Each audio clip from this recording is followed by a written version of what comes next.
బిడ్డలు ఆర్టీసీ బస్సులో ఉచితంగా ప్రయాణం చేసేది ఇప్పటికే సుమారుగా 14 కోట్లు జీరో టికెట్ 14,25,00,000 మంది నిన్నటి వరకు జీరో టికెట్ బేస్తో ప్రయాణం చేశారన్నది మీకు మీ ద్వారా యావత్ తెలంగాణ ప్రజలకు తెలియజేయదలుచుకున్నాం. ఈ రెండిటితో పాటుగా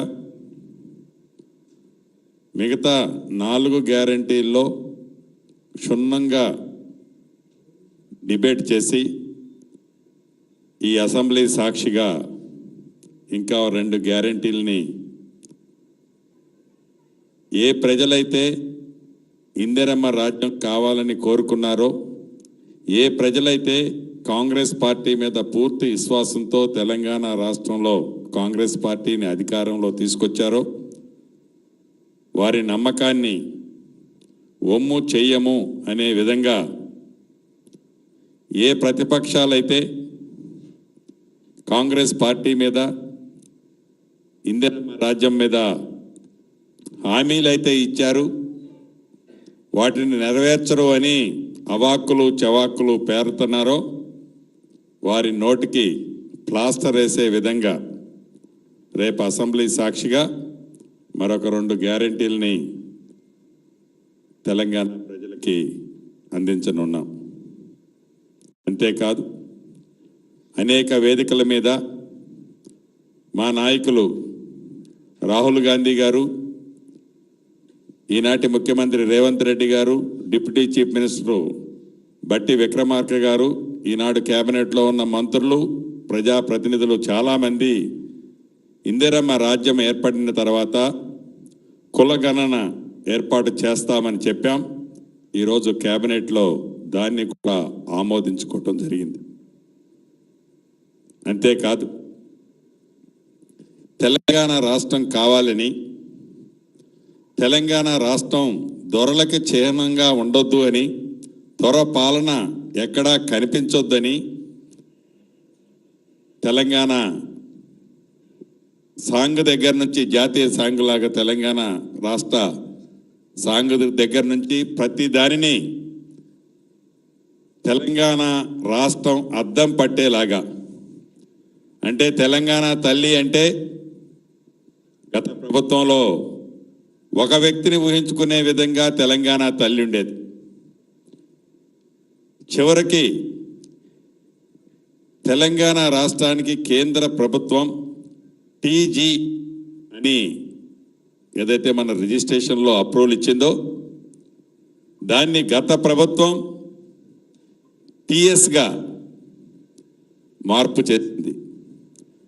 కానీ తెలంగాణ రాష్ట్రం టీజీగా ఉండే విధంగా ఈరోజు కేబినెట్లో రాబోయే రోజుల్లో చట్టం ఆల్రెడీ కేబినెట్లో ఆమోదించుకున్నాం. దాన్ని భవిష్యత్తులో టీఎస్ బదులు టీజీగానే ఇక నుంచి తెలంగాణ రాష్ట్రంలో వెహికల్స్ రిజిస్ట్రేషన్లు కానీ ఇతరత్ర ఏదున్నా టీజీగానే ఉండటం జరుగుతుంది. ఇలా అనేక అంశాల మీద రాష్ట్ర కేబినెట్లో క్షుణ్ణంగా పరిశీలన ఆమోదించుకోవటం జరిగింది.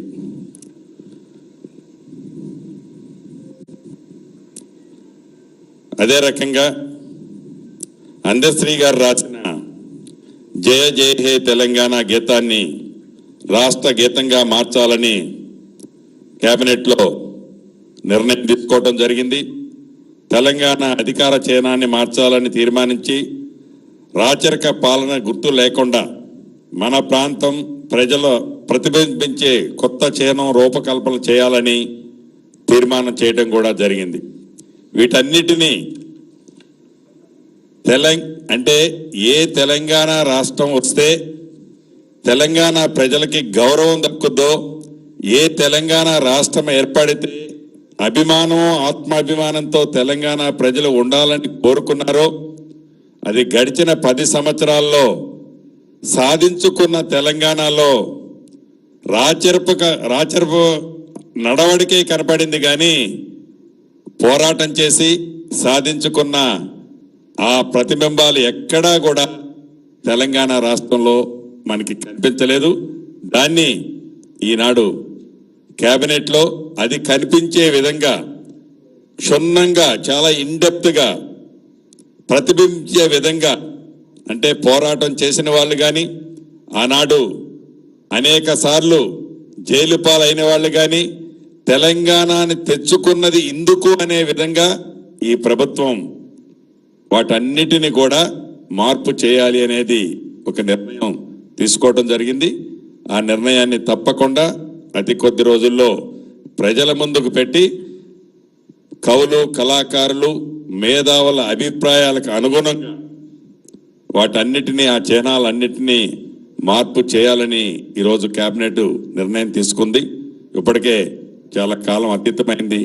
ఇప్పుడు మా మిత్రులు సహచర మంత్రివర్యులు శ్రీధర్ బాబు గారిని మాట్లాడవలసిందిగా కోరుతున్నాం.